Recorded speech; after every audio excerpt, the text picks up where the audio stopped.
हम मीनू झा प्रणाम करै छी सब मिथिलावासी के। आइ हम और एकटा सामा गीत गाबऽ जा रहल छी।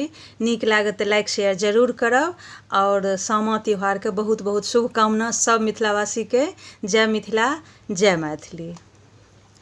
दुभिया भोजन करो सामा हे चकेबा, लागी गेल पान के दुकान गे माए से हो पान खाएला भैया से बड़का भैया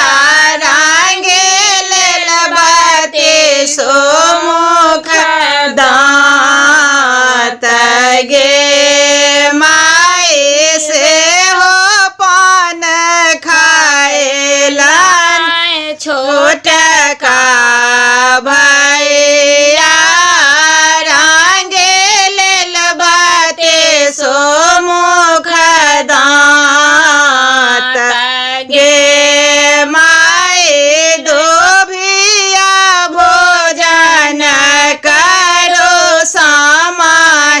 चके लागे गेल सिंदूर के दुकान गे माई से हो सिंदूर पहिरथे आए हब भौजो जोगे जोगे बढ़नो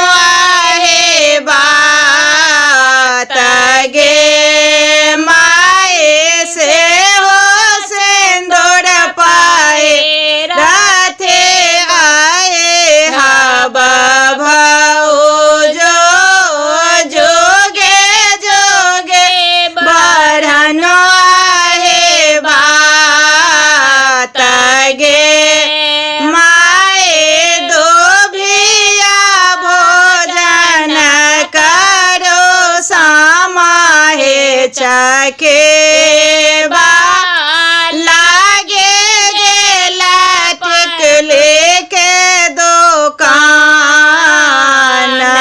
गे माई से हो टिकली पहिरथे बड़के बहिनो झलकते जाथे ससुराल गे माए से हो टिकुले पहिरथे छोट के बहिनो झलकते जाथु ससुराल गे माए जोगे जोगे जे बातो हमर पाँचो भाई।